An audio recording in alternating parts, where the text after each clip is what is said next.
Excuse me, Your Worship, you're live. Thank you very much, Stephanie.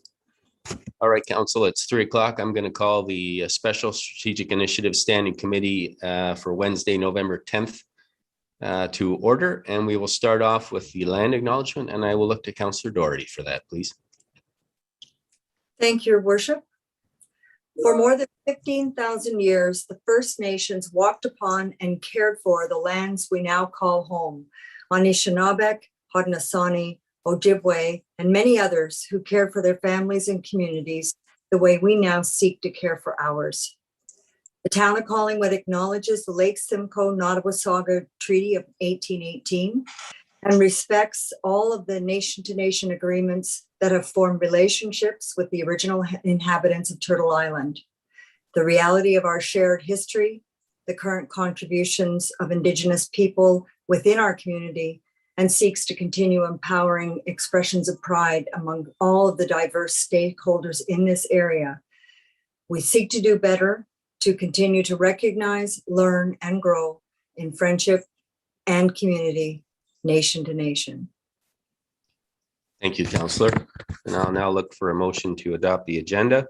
The motion reads that the content of the Special Strategic Initiative Standing Committee agenda for November 10, 2021 be adopted as presented. Can I get a mover and a seconder, please? Councillor Berman and Councillor Jeffrey. We'll call the vote then. All in favor? And that is carried unanimously, I think, yes. Declarations of pecuniary interest. Are there any declarations today, Council? Seeing none, if you find yourself in that position as we progress through the meeting, please let us know. And that brings us to staff reports. And 4.1 is C2021-19 Delegated Authority during the election lame duck period. And I will look to Clerk Almus, please, to take us through that. Thank you, Your Worship. And as noted, I am in today on my holiday. I haven't had any issues with Zoom working from home. We do have Deputy Clerk Dahl available should there be any glitches in our technology today. So our first report today that's up is related to the delegated authority for a period which is defined in the Municipal Act as lame duck. So if we can go to the next slide. So our staff report, the purpose is to request the delegation of certain powers to our CAO on actions that council is prohibited from taking during the prescribed periods of the municipal election based on the potential composition of the new council, which is referred to as lame duck. And it is described in the Municipal Act under section 275. Our next slide. So the actions that are restricted during the lame duck period is the ability for council to make an appointment or removal from office of any officer of the municipality, the hiring or dismissal of any employee of the municipality, the disposition of any real or personal property of the municipality, which has a value exceeding $50,000 at the time of disposal, and making any expenditures or incurring any other liability which exceeds $50,000. The restrictions to C and D, as provided above, do not apply if the disposition or liability was included in the most recent budget adoption by council before the nomination day. The Act also provides for a municipality to take any action in the event of an emergency. Next slide. When does lame duck period take effect?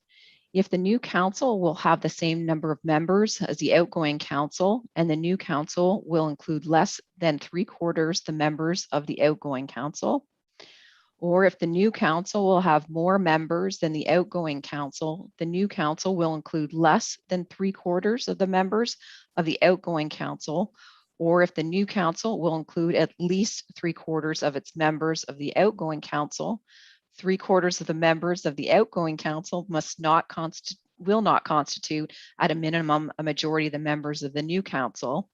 And if the new council will have fewer members than the outgoing council, less than 3/4 of the members of the new council will have been members of the outgoing council, or if at least 2/3 of the members of the new council will have been members of the outgoing council. 3/4 of the members of the new council will not constitute, at a minimum, a majority of the members of the outgoing council. So it does sound quite complicated and complex when you put it in this term. But as we go through the next couple of slides, it will help, I think, to make it a little bit easier. And I can describe what those numbers look like. So our next slide. So the determination dates in which the lame duck period would go into effect are either after nomination date, so as of August 19th of next year, but before voting day, the determination shall be based on the nominations to the new council that have been certified and any acclamations made to the new council. So an example in this section, that means if we don't have at least 3/4 of the current members of council being nominated, regardless of the number of nominations that there are, we could be in a position immediately after August the 19th of being in a position of being lame duck. Again, if we have less than the 3/4, that's when it would apply. So if there's less than 3/4 of the existing council that submit a nomination prior to that by that deadline, then we would definitely be in lame duck. So if we do reach the 3/4, the next period would take effect. So we could be without the requirement of the provisions from August 19th until October 24th, and October 24th is our voting day. So if after the election, the results determine that 3/4 of the members of the existing council are not re-elected, then we are in a position of lame duck until the new council takes effect. A benefit is with the new changes to the Municipal Election Act that happened earlier this year, I believe. It has bumped up the start of the new council date to November 15th from December the 1st. So this is one of the reasons why we wanted to bring this report forward at the same meeting that we're also bringing forward the procedural bylaw, because the procedural bylaw does define the meeting dates and times, and we've included a provision within the procedural bylaw that we may hold, reserve some tentative space within the month of August. If it's looking like there's decisions that need to be made. We have a couple of very important initiatives obviously coming up within 2022. For example, we have the grain terminals, we have our Birch Street apartment complexes. Again, we hope to have those decisions made even prior to August, but in the event it has to occur or preferably occur with council's decisions, we would reserve a few dates in August prior to the August 19th deadline. Next slide. Delegation of authority. Council maintains the authority to delegate these powers to a person or body if the delegation is made prior to nomination day. And the delegating this authority is typically provided to ensure the efficient management of the municipal corporation, ensuring that that continues throughout the time frame that we can be in lame duck. Once the provisions of lame duck were added to the Municipal Elections Act, the Municipal Act, it has been a practice implemented. Actually, I don't know of a municipality that does not implement delegated authority, particularly it's generally to the CAO during this time. We have, for the last several terms, delegated the same authority. I believe in our last election, there was only one instance that CAO Amen felt that I don't believe it was actually used. He had the ability to, but he provided a note to members of council at that time indicating a matter that related to the airport sale. Our next slide. What actions would be delegated to the CAO?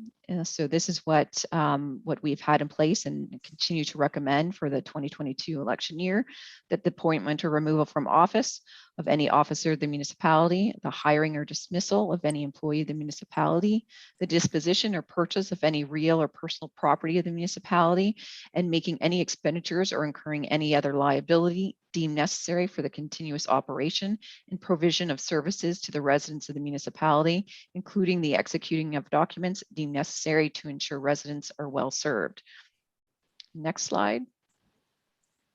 Conditions of the delegated authority. The CAO shall ensure that all documentation associated with the delegation is reviewed with our solicitor if required. Any financial matters are to the satisfaction of the treasurer, and a memorandum be submitted to council advising of the exercise of the delegated authority to ensure council is informed after each use of the delegated authority. Again, the first one pertains to matters that would normally require appropriate due diligence. If it was any sort of formal agreement, we'd want to ensure that the solicitor was involved. And again, with financial matters, to ensure that it was appropriately budgeted for, or that the finances are appropriate for the use of that delegated authority. And again, any use of this authority has always been, and I anticipate continue to be, used extremely judiciously.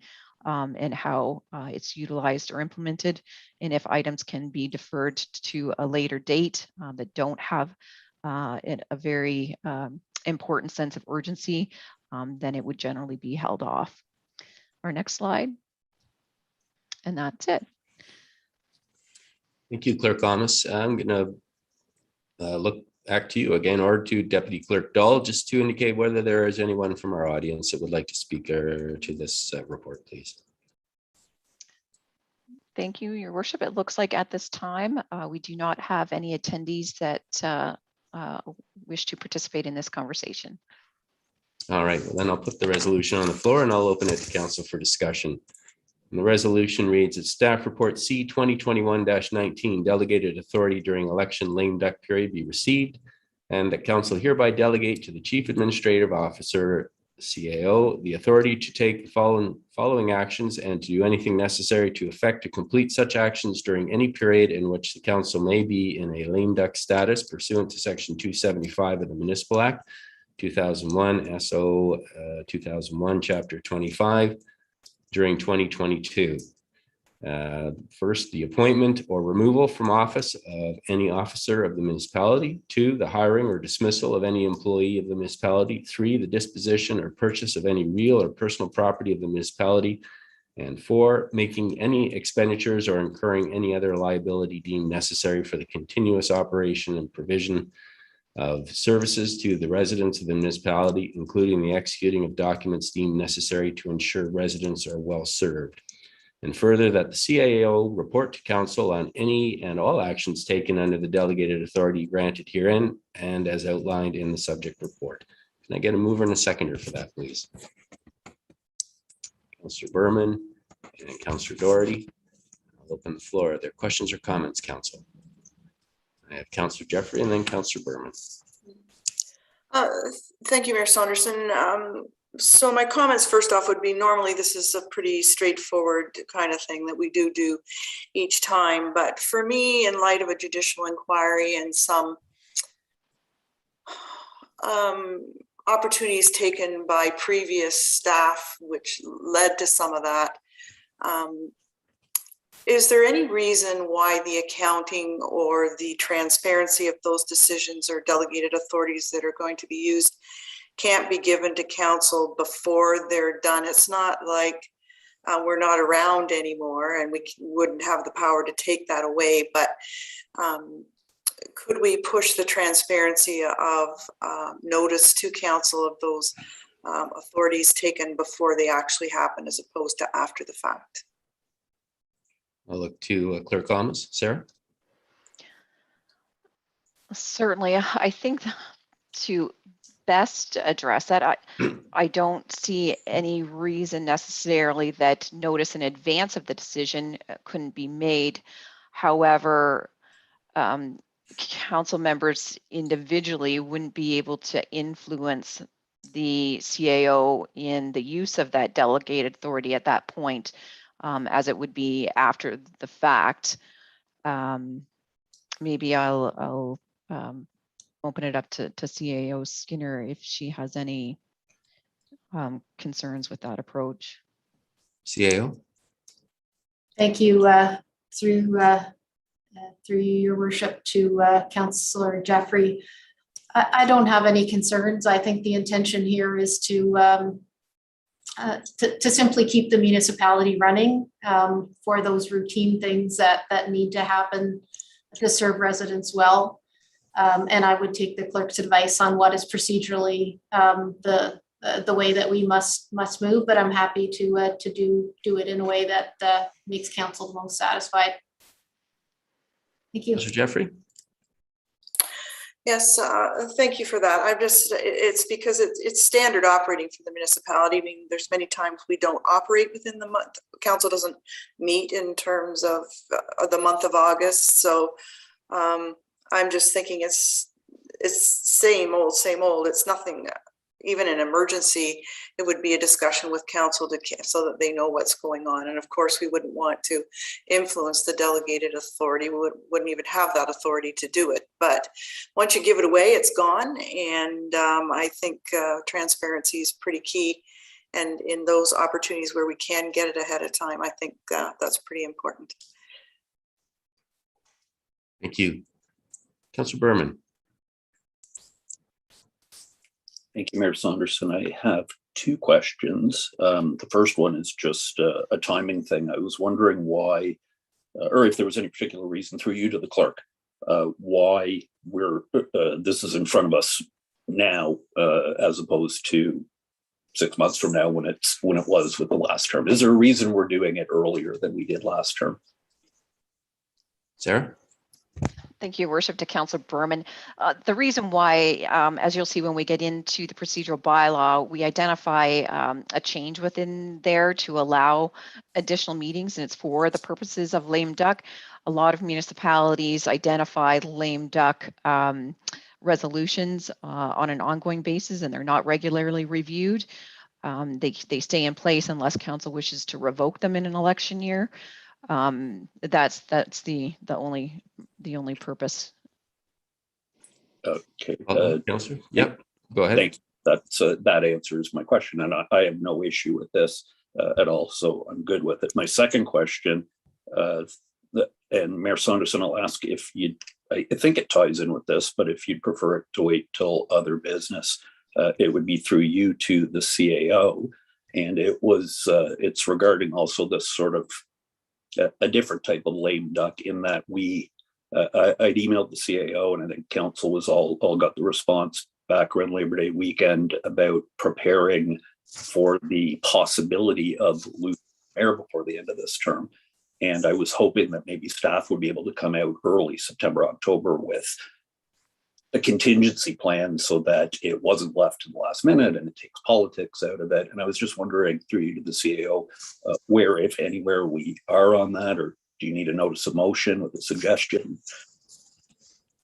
I will look to the CAO just for a status update on that. We don't have, this is a special meeting, so we don't have any other business to include that in, but I'll let the CAO Skinner respond to the timing. And then if there's anything that flows from that, council, you'll have to bring it up at the appropriate time. Go ahead, CAO. Thank you, through you, your worship, to Councillor Berman. Yes, it is an auxiliary item to the items being discussed today. We have been looking into it with the clerk. So some of the questions were along the lines of, can we be proactive around pardon me, if the mayor was elected to another position, could we be proactive around what would happen at council? And we have put that out for some questions, and actually the clerk had asked our municipal advisor at MMAH, because it was a bit of an unusual situation. And it is our intention to come back to council with a full answer to all of the questions that you posed, Councillor Berman, so that you and the public are aware as early as possible, and hopefully before, I would expect, well before the Christmas holidays. Thank you.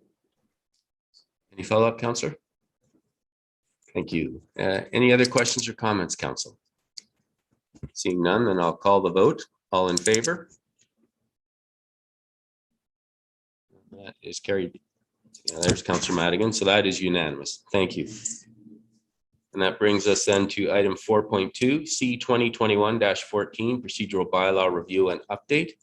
And I will look to Clerk Almus again. Sarah? Thank you, Your Worship. We do have a PowerPoint to go over some of our changes that we are recommending. So maybe we'll just move right into our first slide. So the background to this was on June the 21st, Council directed amendments be sought to our procedural bylaw, our code of conduct, our social media policy regarding best practices. And we are looking at a number of these items. As you know, we have the code of conduct out for, I think that the consultation has concluded at this point. We did, consideration was given to the following during the review. Actually, of all of our policy-driven governance documents, looking at maintaining good governance to our stakeholders in an accountable and transparent manner, consistent with our community-based strategic plan and being an accountable local government, to increasing efficiencies and managing corporate priorities, providing council and the public ample opportunity to review agenda material and be informed prior to meetings, and ensuring ability for public participation and that being maintained wherever possible. Our next slide. A draft bylaw was presented at our SIC meeting on September the 7th, and it was requested that it go back in particular to members of council for consultation. We have not received any feedback from the public regarding any additional changes. Next slide.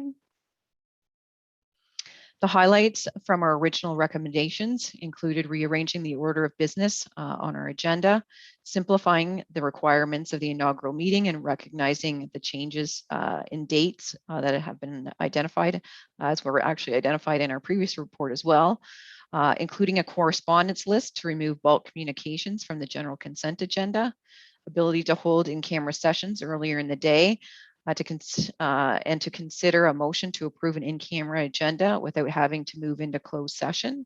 And again, this is a practice that is currently followed by the County of Simcoe.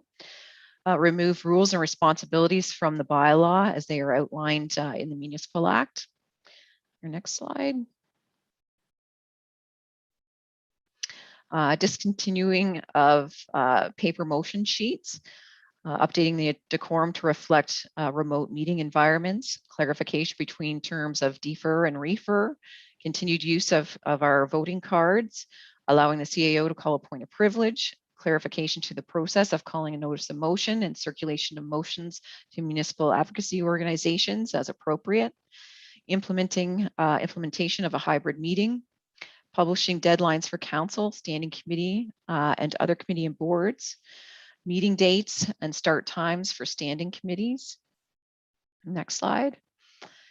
And based on the feedback that we received, these were the areas that members of council wished to have reviewed and further staff consideration and then brought forward in this report for this committee's consideration.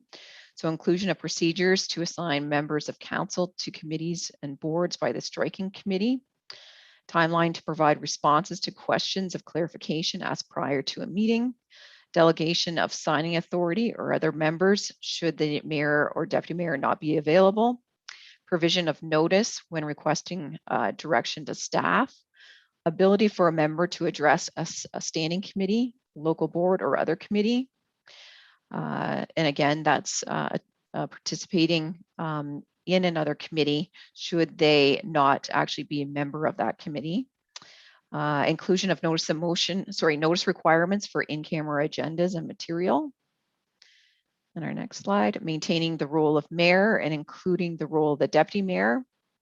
Ability to bring more awareness to the oath of office by posting it on the website, providing reasons to why members are absent from a meeting, which should be prescribed in the agenda or the agenda of the inaugural meeting, continuation of virtual meetings, including remote participation and dress code, start time of meetings, enforcement of decorum specific to members being under the influence at a meeting.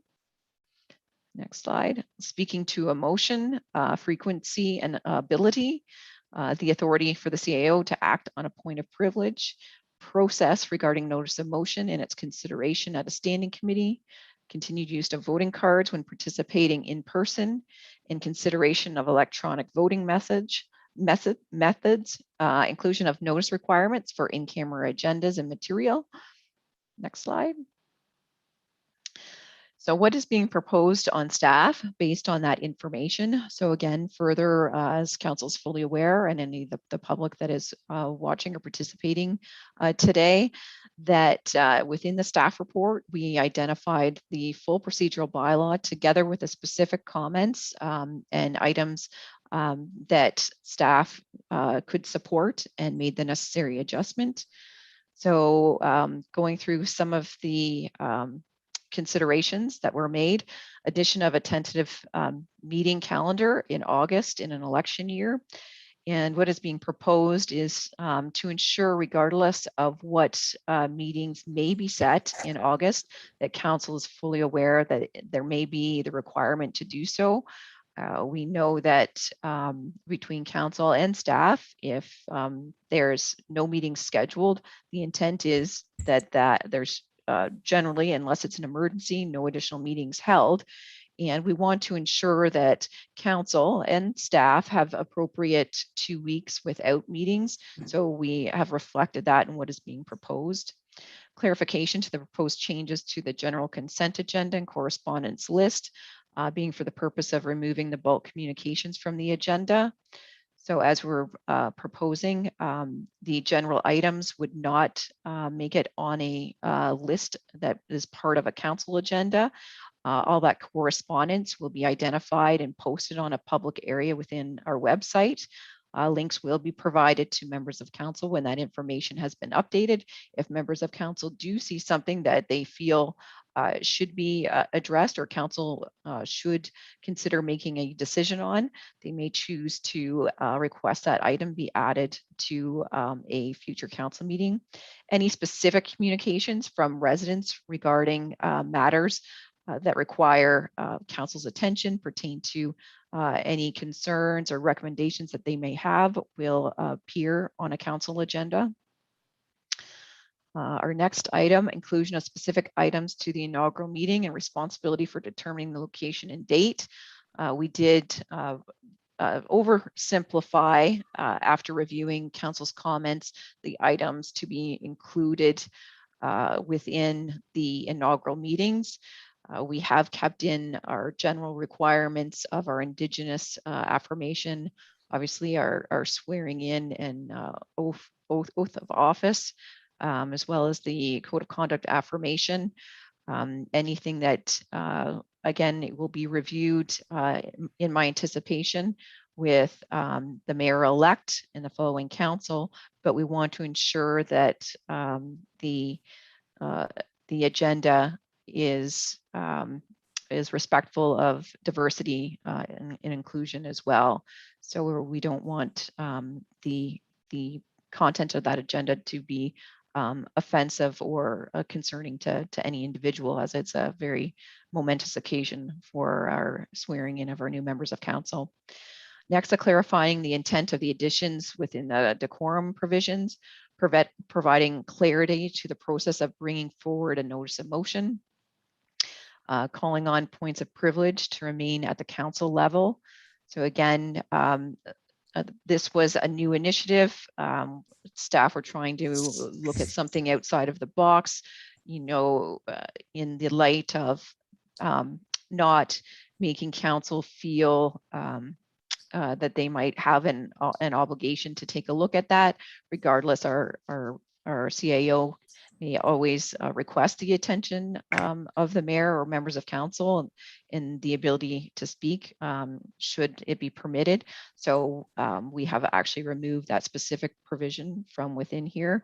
Sorry, the process regarding notice of motion, we are removing the requirement or the ability to provide a verbal notice of motion and that a notice of motion shall be provided in advance of publishing the agenda and will be written on the agenda unless it is referenced to something that is on the agenda itself. An example would be potentially a consent item. Should there be some necessary action immediately required, which could require council's attention following a deputation, or potential changes to recommendations of a staff report, could be fall within that scope. Our next slide. Continued use of the voting cards and ability to implement electronic voting methods. And again, this is something that has been employed by other municipalities, and we are currently looking at our meeting management system and the ability, if we were using even electronic equipment, our computers, our iPads within the council chambers, and the ability to vote, and the information comes up directly on a screen available to the public, either through our YouTube or if it's aired on Rogers. Ability to provide, a recommendation to hold in-camera sessions by special meeting in the afternoon prior to regular meeting when the topic to be discussed requires advice or debate. And again, this is something that we have experienced in the past on a regular basis.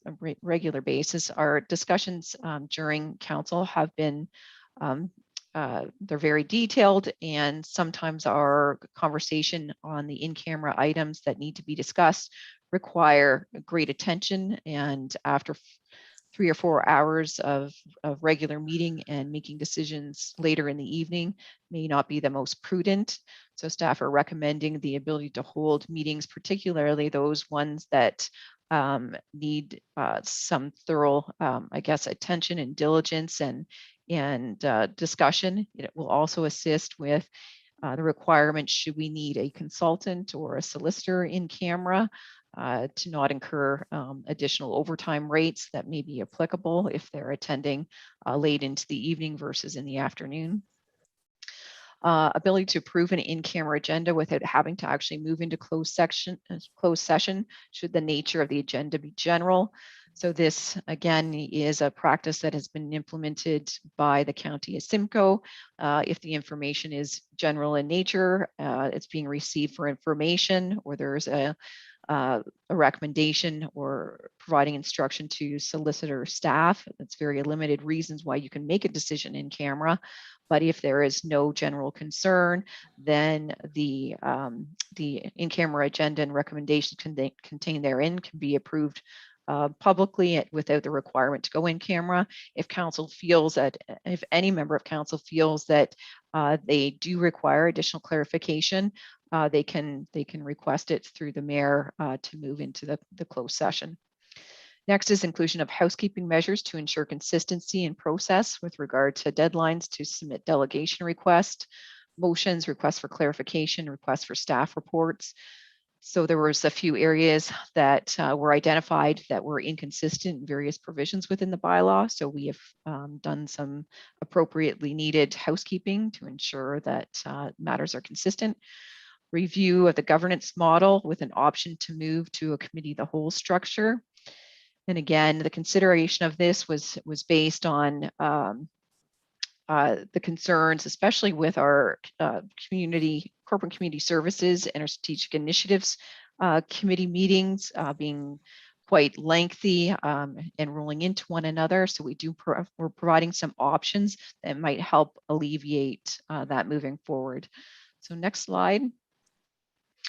So after Clerk Services detailed analysis of the two different structures, we did have a discussion amongst department heads in looking at the various recommendations. We looked at other organizations and how they're conducting a standing committee or committee of the whole. And we believe at this point that maybe a committee of the whole option would be the most appropriate. And we'll get into reasons why we're recommending that.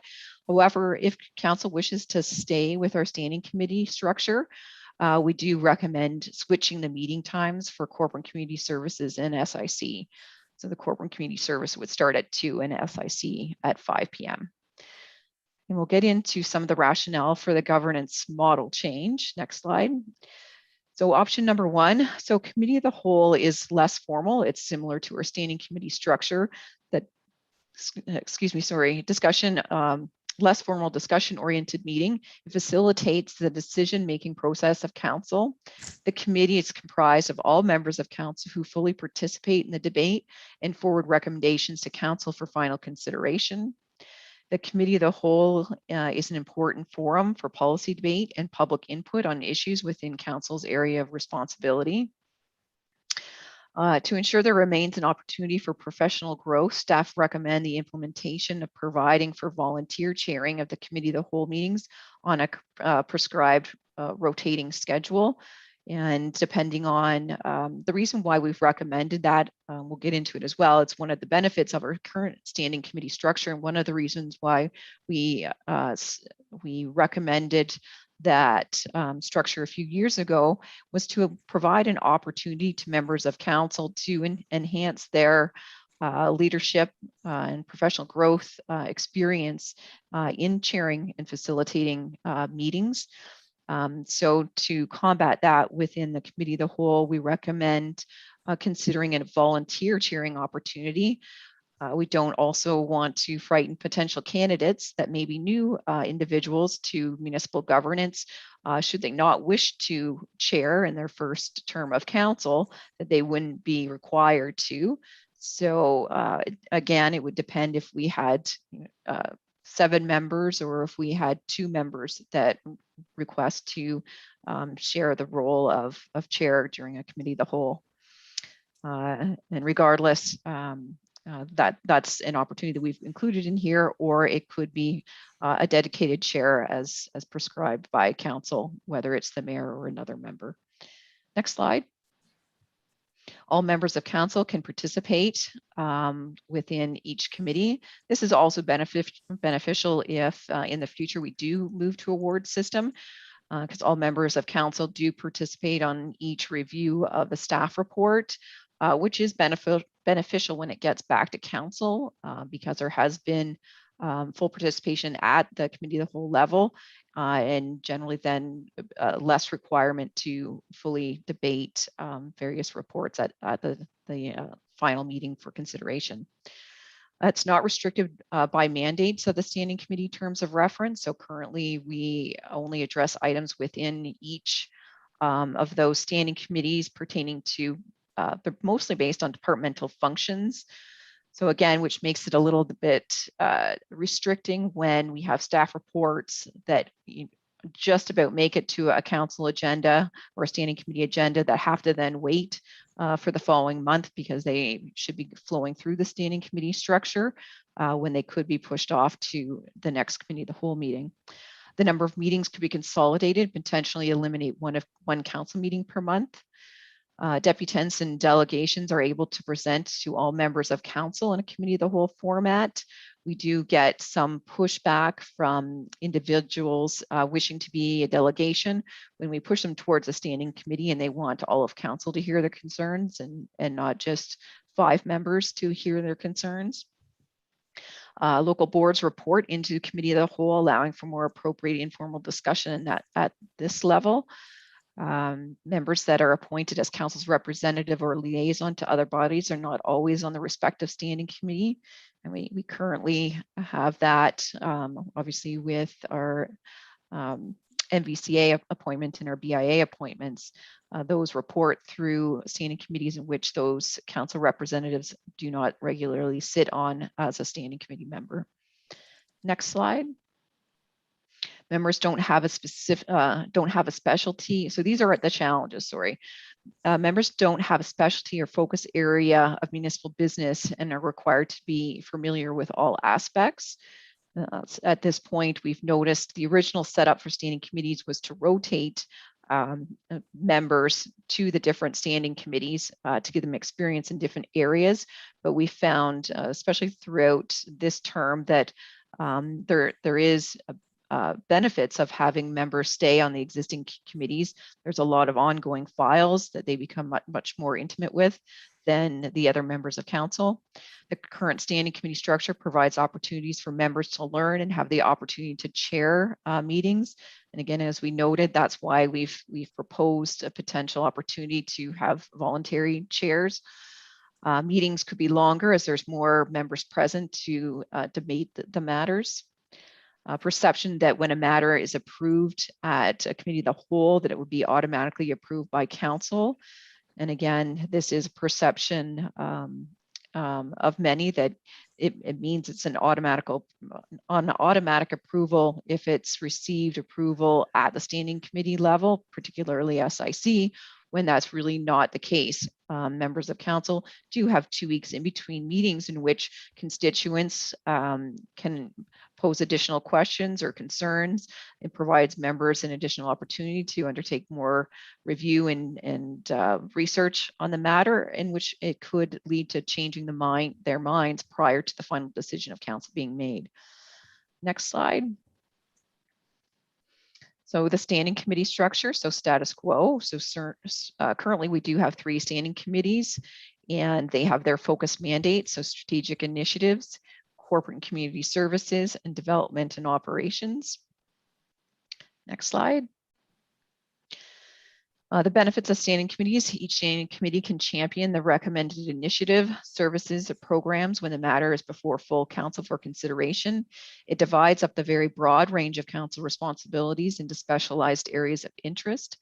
Council members with particular interest in an area become more proficient, thereby developing and providing a valuable resource to assist council in decision making. And not all department heads are required at a standing committee, causing greater staff efficiency. Next slide. Standing committee challenges. Occasions where the jurisdiction of a standing committee does cross lines with another standing committee has occurred. Most regularly, the conflict seems to lie between SIC matters and matters within corporate community services. So having a committee, the whole structure, is beneficial in that aspect. Occasions that committee access to all department heads is important, regardless of the standing committee reporting structure. Obviously, on occasion, there's a discussion that could be held at, for example, the Development and Operations Committee that could have a financial impact, and not necessarily is the treasurer expected to attend a D&O committee meeting. And if it was a committee of the whole, we'd benefit as all department heads would be expected to be present. Ability for department heads to stay informed on decision-making considerations of all committees that may impact their departments or drafting future policy recommendations, and more committee meetings to manage, and less flexibility for scheduling are a few of the challenges. Next slide. All the proposed recommendations have been highlighted in the draft bylaw for council's consideration, with the exception of the governance model. Should council wish to continue with the current governance structure, staff recommends switching the start times, as indicated earlier, to what's been identified: 2 p.m. for corporate community services and 5 p.m. for the strategic initiatives. And again, based on what council decides for the governance model, when this report comes back to council, anticipated for November 22nd, I believe, we'll have the appropriate updates within that bylaw. We wouldn't be recommending any changes to the committee of the whole from the standing committee. It would become effective this year. It would become effective January of 2022. Next slide. That's it, Your Worship and members of the committee. Thank you, Sarah. And I'll ask if there's anyone from our audience that would like to speak to this report. Thank you, Your Worship. We do not have any participants at the moment, so I think the committee is free to discuss. All right, thank you. It's certainly a big topic, and the procedural bylaw is a big part of our operating at the council level. So I'm going to read in the item, and then I will open it to the floor. Resolution reads that staff report C2021-14 procedural bylaw review and update be received and council approve the recommendations contained herein. And that the Strategic Initiatives Committee directs staff to finalize the procedure bylaw for council's consideration and recommend the following governance structure. Option 1, committee of the whole. Option 2, standing committee, round bracket status quo, subject to switching meetings for the corporate and community services and SIC. Can I get a mover and a second, please? Moved by Councillor Hamlin, seconded by Councillor Doherty, and I'll open the floor to questions. Councillor Berman. Thank you, Mayor Saunderson. I agree with your statement on what an incredibly important document this is. The clerk used a line earlier in this presentation that resonated with me. It said that the meeting's going late. The meeting's going late isn't prudent. Couldn't agree more. But this is a great report. The clerk, through you to the clerk, you know I live for this stuff. But this report came out a minute shy of 24 hours in advance of this meeting. I haven't been able to go through it with all the red line changes and everything. And there's no way I could approve what I don't know is in the report. So I'm going to ask at the appropriate time that we just defer this to the next SIC meeting. Well, I'll look to you, Councillor, to put that motion on the floor now. I'll put that on the floor now. And I'm going to look for a seconder then, please. Got Councillor Comey seconding that. So there's no comments on a deferral motion. So I will put the question to a vote then. All in favor of the deferral? Councillor Madigan, okay. And opposed? Duly noted. Thank you. And that brings us then to item 5, older deferred business. And item 5.1 is CAO 2021-14 contract for Collingwood Policing, renewal or extension of agreement with the OPP. And I will pass this over to CAO Skinner. Thank you, Your Worship. As most of you may be aware, there have been a number of changes in the regulations relating, actually the Act to begin with, in March 2019, the Community Safety and Policing Act, and more recently, a number of regulations. We first became aware of a few of these changes when the chair of our Police Services Board, Councillor Jeffrey, attended what I guess might have been one of her last meetings prior to COVID in person, I think in February, just before we learned about COVID. But ultimately, the OPP have set out a new approach to policing. And in the new approach, they do not intend to have contracts with each council, but to have a standardized approach set out in a regulation, and then any contract would be for enhancements to the agreement should council and the Police Services Board wish them. So they did send out, they believe at the OPP that there will be the new reg taking effect in April or so of next year, 2022. And they provided us with several options to breach that anticipated 4-month or so timeframe. We did have the chance to talk about these options with the Police Services Board recently, and they were in agreement with the option that has been recommended to you today. The options actually are quite similar, but we did feel it prudent to run through them with you briefly. And they're set out in the second page of the report in your package. One is to amend the current agreement, and that amendment of the current agreement simply would extend it for a year. And with that extension, we would continue with the same provisions, including our school resource officer. And that amount of contract value has been put in the budget at the anticipated rate. The enhancement is around $180,000 and provides what I believe to be a much valued resource to the community and one that's been embraced by the Police Services Board. So that's option one, simply extend.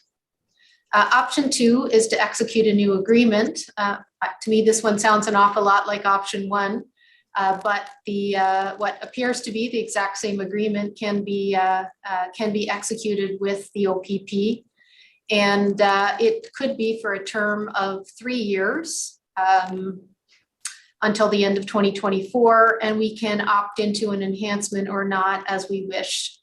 I would remind you that while the new term would be 3 years, the OPP intends to, through their new reg, cut all agreements off within this early 2022. The third option is to allow the current agreement to expire. It's a do nothing option. If that is the case, then policing would still be delivered by the OPP. We would not have any enhancements. We would not be eligible for certain grants that we do receive today, or to apply for some of the grants that we receive today. And we would lose the opportunity to have a police services board to provide community priorities to how our policing is carried out. So we are recommending option 1, which is to amend and extend the current agreement for 1 year.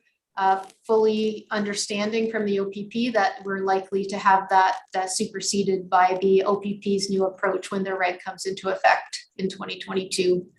And thank you very much. Thank you, Sonia. Now I'll look to Clerk Almas. Is there anyone in the audience who'd like to speak to this matter? At this time, Your Worship. Thank you, Sarah. And so I'll put the resolution on the floor, and it reads as follows. Staff report CAO 2021-14 contract for Collingwood Policing, renewal or extension of agreement with OPP be received, and the council authorize the CAO to proceed with the amending the current OPP policing agreement for a period of 1 year effective until December 31, 2022. And I'll have that moved by Chair Jeffrey, and I'll look for a seconder on council. Councillor McLeod. Councillor, any questions or comments on this report? Okay, Councillor Doherty, go ahead. Yes, thank you.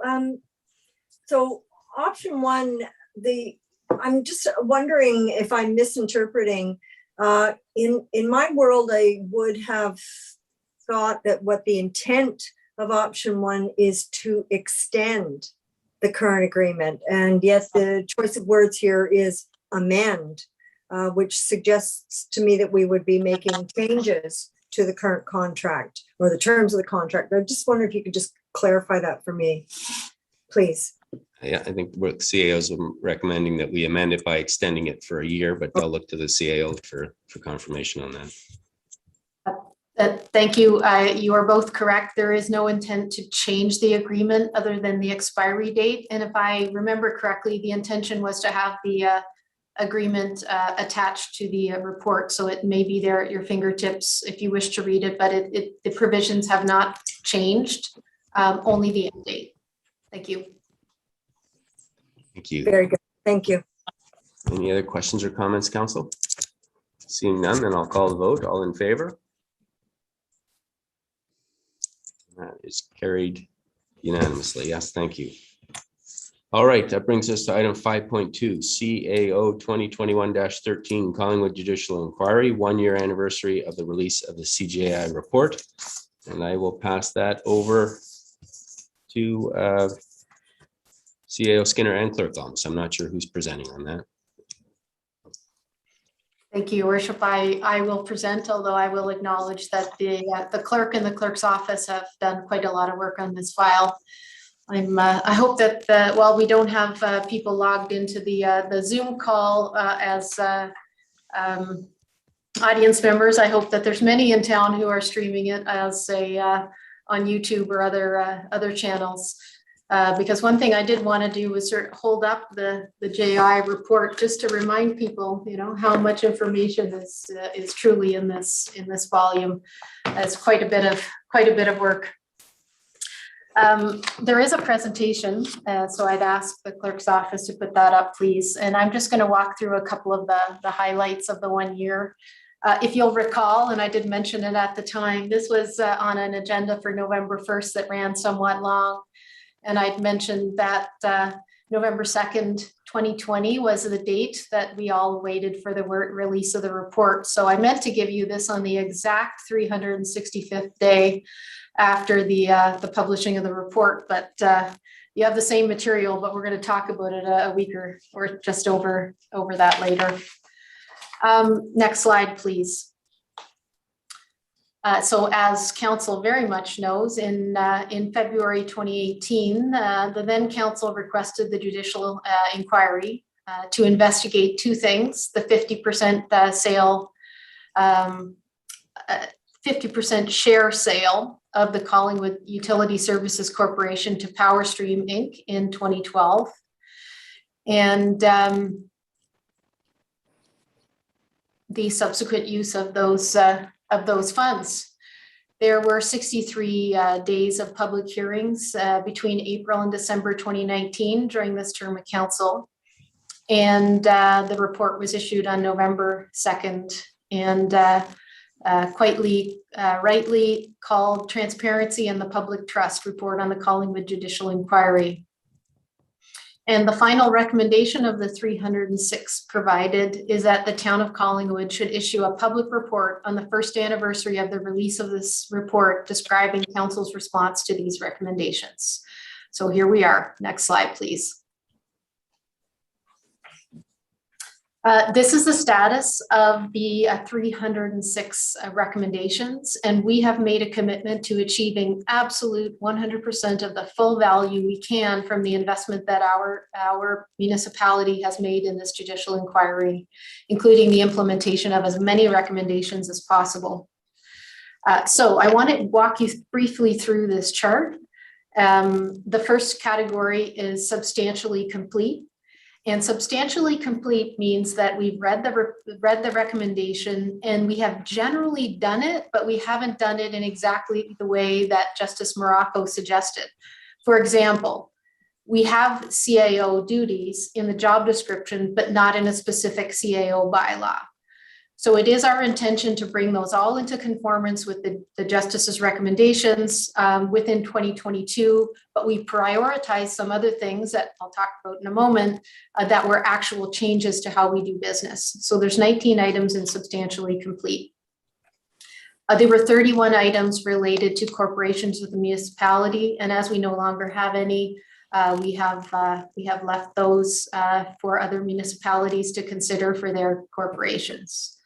There is one item under legal advice needed, and that is the financial disclosure of private interest by council members. It was recently debated by council as part of the code of conduct item and will be coming back to council later in November. There are two that are not recommended, and one is number 51, that council members not be able to work on items they dealt with as council members in the first year after they are on council. So we have not acted on that one, where a council member becomes a private citizen and then may wish to work on an item. And there's another one we haven't recommended at this time, and certainly you have a CAO and you're not changing your CIO, I hope, at this time, and that would be number 82, that CAOs would have a minimum and a maximum term of 6 years. So CAOs would come in, stay 6 years, and then leave. There are 215 items that are complete, and we think that from a staff perspective anyway, we feel very proud about getting that many done. Quite a few of them have been executed in the last while. These do include, for full transparency, at least 19 items that are for the province to act upon. So we've provided, had meetings with the province. I'll talk a little bit about the county's communication with the province in a moment. So we've deemed those to be complete at the Collingwood level. I do have to apologize. There was an error in the original report. It said that there were 26 items for the 2022 operational plan. And in checking our math, there are 27. So everything does add up to the 306 total recommendations. And for the 2022 operational plan, we have things like like a staff code of conduct, updates to our gift registry, and updates to our lobbying registry provisions that will happen in 2022. And finally, there's 11 more that we intend to address this year. Most of those, if not all of them, will be completed when we do our procurement bylaw update recommendation to council. And that's intending to come this year, as I mentioned.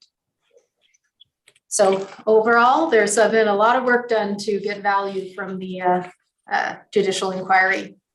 Next slide, please. So there's 2 pages of highlights of dates and things that have happened. And I'm going to highlight within these briefly. There's a number of them that council members have brought forward and have been driven by council in making sure that things happen in the way that will get best value and best accountability from our investment in the Collingwood Judicial Inquiry. So I mentioned briefly that the council had also lobbied the province. Some council members had suggested in January that we seek council support in lobbying the province, and that was passed. And ultimately, with the support of our deputy mayor and mayor at county council, was also passed there. And the county has approached the province in support of the Collingwood Judicial Inquiry implementation of the Collingwood amendments to the Municipal Act. In February, staff came forward at the beginning of the month with our thoughts on how to address phase 1. These were largely policy updates, and a number of these have been put into place. In mid-February, council actually asked that we make sure that the public and council in camera have a full overview of what had happened and what the next steps could be from a legal perspective. So that did happen.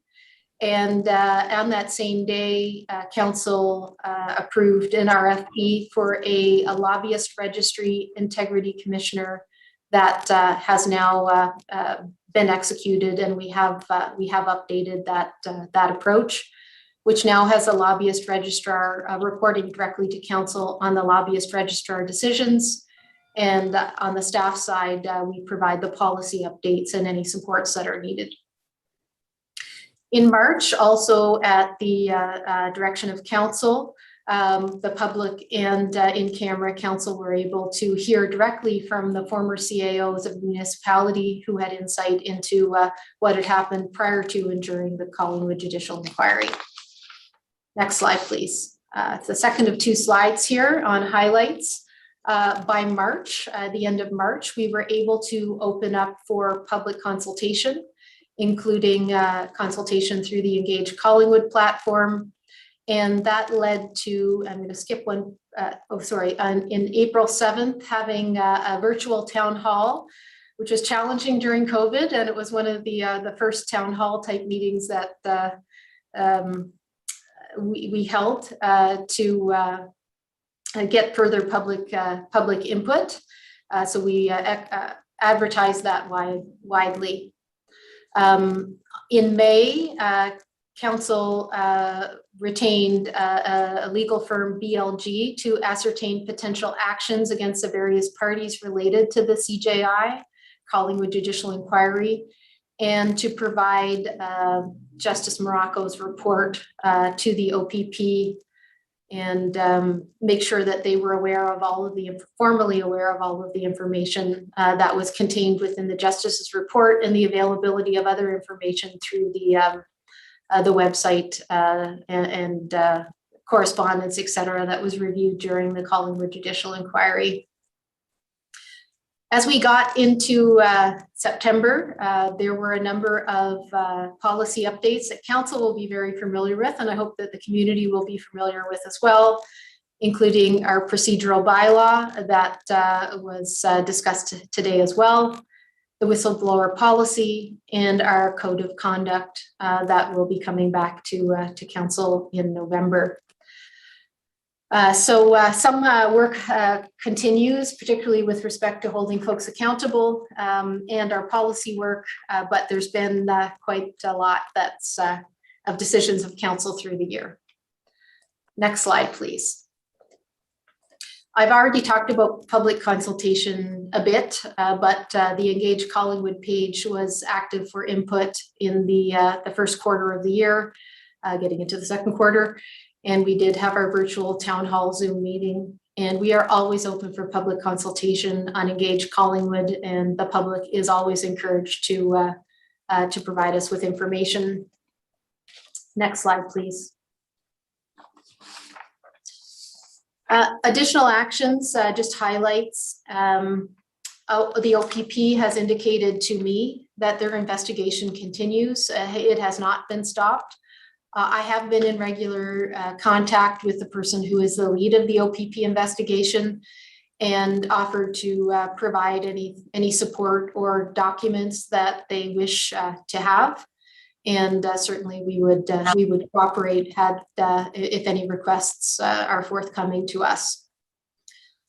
With respect to insurance coverage, the clerk in her office have sought to make sure that the town is receiving everything it should receive.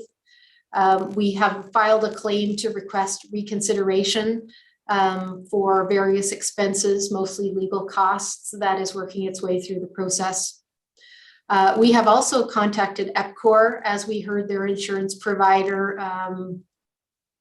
as a result of a recent Superior Court ruling, has covered EPCOR for a large expense. I believe from memory, it's well over 250, closer to over 700 of legal costs that are related to the CJI. So that correspondence is also open. And we have updated our employment contracts to reflect the recommendations that folks are not able to disclose confidential information and not to accept employment for 1 year on specific matters on which they worked in their town positions. Next slide, please. I've mentioned the procurement bylaw is working its way to council. I have had the opportunity to review the draft, and I know it will be ready soon. Based on council's direction to me and the desire to have full accountability, I did go to EPCOR and review the numbers and types of records that are available to the town there under the agreement that they would preserve records prior to the ownership of the utility by EPCOR. And based on that, we still have that information, but we have not moved further to initiate an external audit or take further actions with those. We also had a Freedom of Information request, which detailed another review of records pertaining to the inquiry and the inquiry period. And as part of that, I did also request through our formal sale agreement, email record sets from EPCOR to confirm that what we have available is as complete as it can possibly be. Next slide, please. And with that, I wanted to leave you with not only the opportunity to ask questions through the chair, but there was a quote, and this is page 14 of the volume 1, which is the justice's conclusion of his recommendations. And the justice says, when trust is lost, the relationship between the public and its municipal government may never be the same. The road back is arduous. Repairing the relationship requires self-reflection and a commitment to change. And I think we've, on the staff side, and I would venture to say on the council side, in the past year, have done an exceptional amount of work to make that commitment to change. And I do believe that we've moved many steps in the right direction. Thank you. Thank you, CAO Skinner, for that thorough report on a very important topic. Clerk Almas, is there anyone in the audience that would like to comment on this? And then I will turn to council, and I'll first read in the resolution. The staff report CAO 2021-13 Collingwood Judicial Inquiry CJI 1-year anniversary of the release of the CJI report be received, and further that council endorse publication of the information in this report to the provincial government, including provincial ministries, the Association of Municipalities of Ontario, other municipal organizations, and the public. Can I get a mover and seconder for that, please? Councillor Berman and Councillor Jeffrey. Councillor, are there questions or comments on that report? Councillor Jeffrey, go ahead. And Councillor McLeod. Thank you very much, Mayor Saunderson. So there has been so much work done on what could have been such an overwhelming task to give staff and council, and I think together we've managed to put quite a dent in it.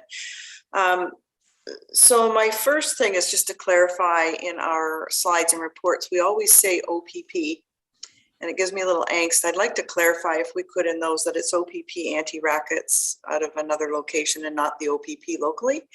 That just provides further clarification to our residents that it is distance from our local detachment. And then the CAO did answer in part my one question I was going to have, because the malfeasance in the judicial inquiry weren't just by former council members, but by at least one former senior staff member. So I see that code of conduct for staff is just as important as the code of conduct of council. So I very much look forward to that being accomplished as soon as possible, because I feel that is a major gap where we need to close in on. And yeah, so I think that's it. We accomplished the whistleblowing, which I think will help us and the staff in terms of those aspects of the JI. And so I do really appreciate the work of the clerk's department and the CAO in being able to move us so far so quickly. So thank you. Thank you, Councillor Jeffrey. And I'll just look to the CIO to confirm that it is going to the OPP anti-rackets division. Thank you, Your Worship, and also thank you for raising that, Councillor Jeffrey. Yes, it is absolutely not our local police and OPP under contract to Collingwood. It is the anti-rackets folks, third party to the town. Thank you. Councillor McLeod. Thank you. And through you, Mr. Mayor, and to the CAO, and I am going to ask you to speculate, and I am cognizant of the fact that you probably cannot. However, do we think that the changes in our codes of conduct and the provision of a lobbyist registry and all of the things that we have done in the past year to implement the 316 recommendations from Justice Morocco's report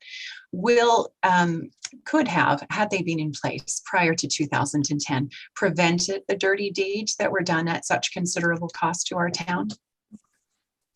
CAO Skinner.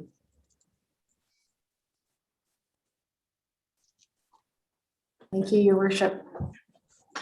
I think this is a really difficult question, and one that, of course, we struggle with every day in thinking how this could have been different. And I think there will be many opinions on it, not just mine. And in reading the recent Municipal World articles that were written by Michael Fenn and David Siegel, who are very much experts in the governance field, one of the things that they have said, and I respect, is that values are the way to go. If we all have the right values, and then we don't need as many rules. And as someone who, with council, has struggled to figure out how to follow up from such a difficult, unbelievable situation, I agree in some parts, and in other parts I don't agree. I feel like sometimes you need to have the rules to point to say, yes, no, this is not what we expect. Your sibling is a conflict of interest. So I feel like having the rules in place is very important, and advocating with the province to have those rules in place is also very important.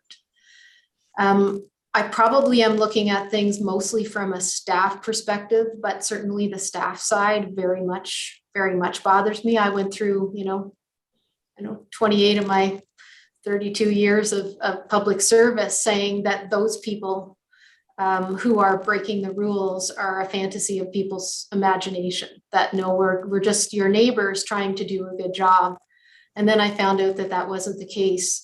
And I do very much think that the whistleblowing piece is one of the very important pieces, that people know there's someone that they can go talk to from a staff perspective, and hopefully from a council perspective, but this is the staff perspective, to get advice and to find ways to do their jobs in value-driven and ethically positive ways is exceptionally important. Would it have changed things in Collingwood? I certainly hope so. Will doing this and showing it can be done and leading the way for 400 plus other municipalities stop something like this somewhere else? I certainly hope so. And I would like to communicate and have our staff members communicate at as many AMOs and FCMs and other forums and magazine articles as possible about, you know, how to run an open, transparent, and accountable municipality. Thank you.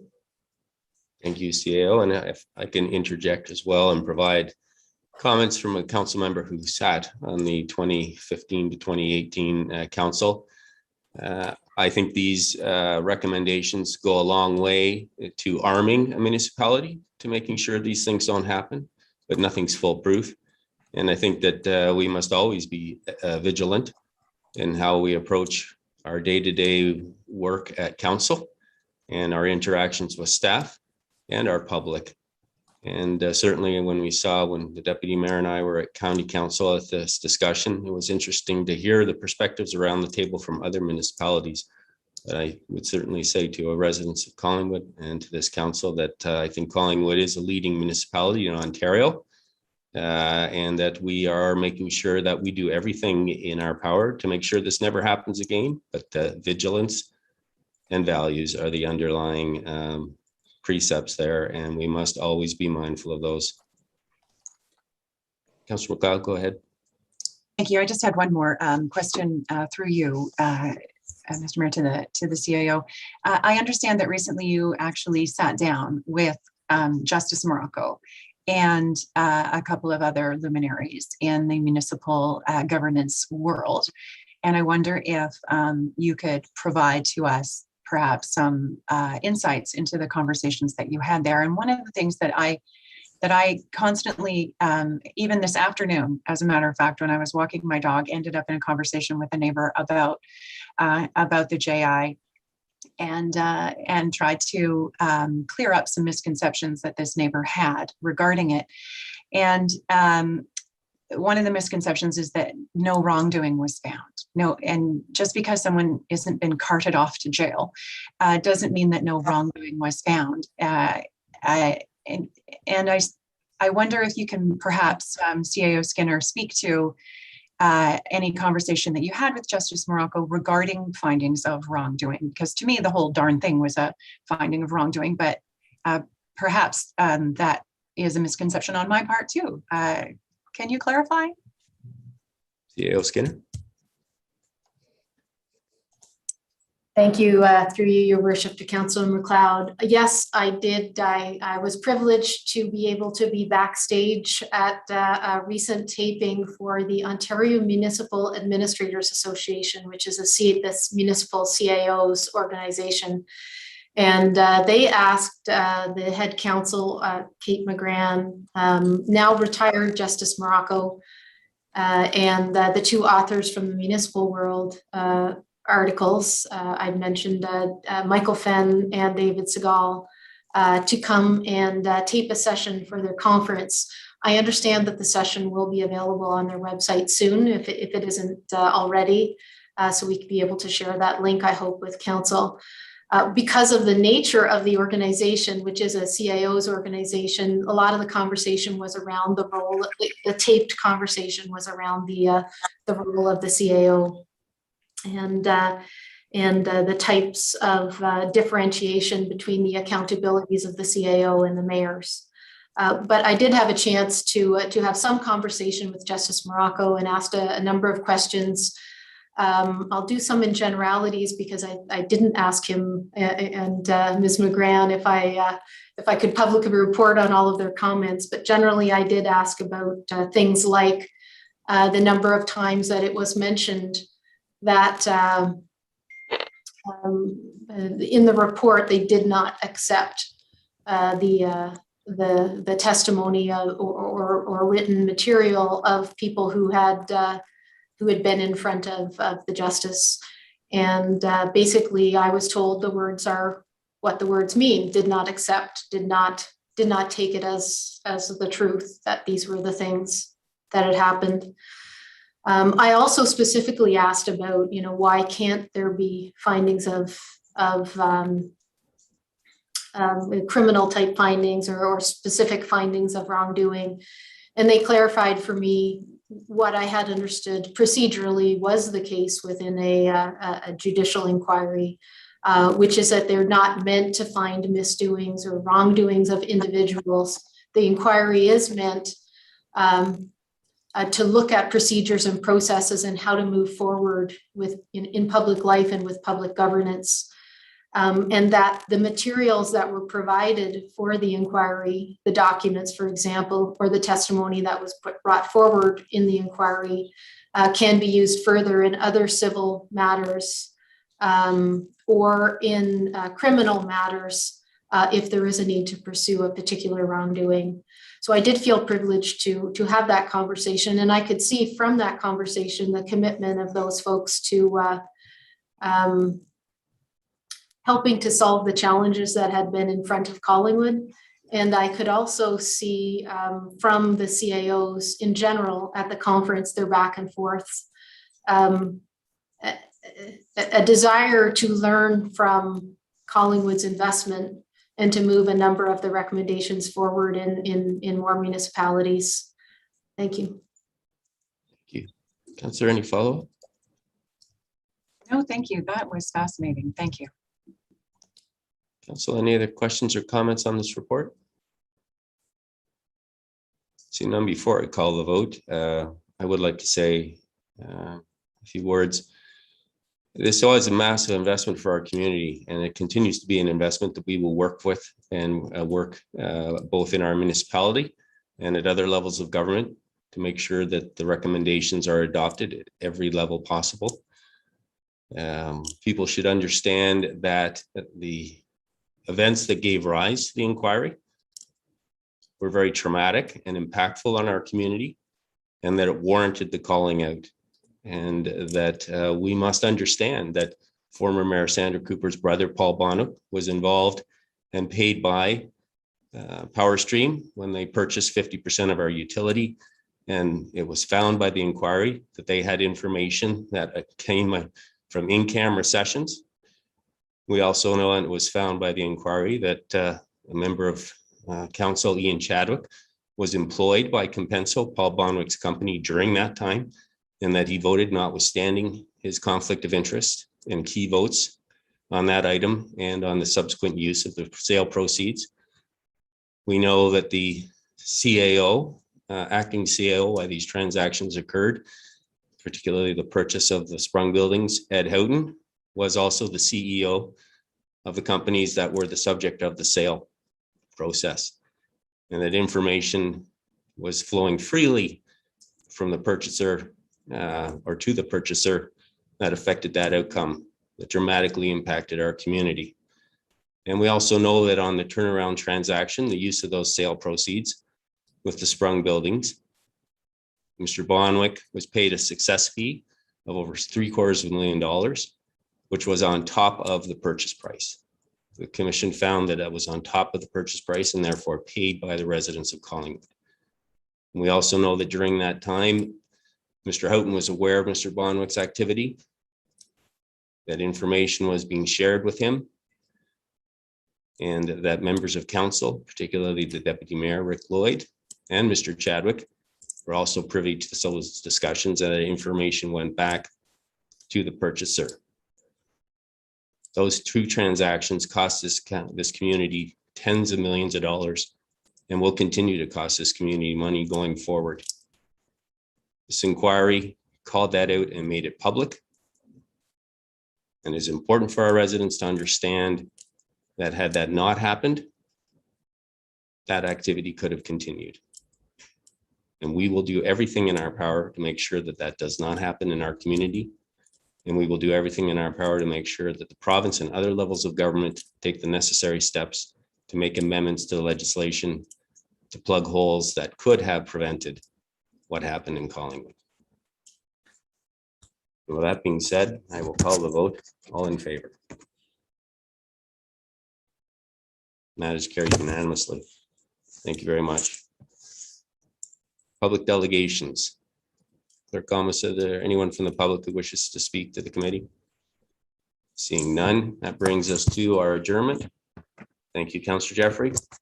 All in favor? That is passed unanimously. Thank you very much, everyone.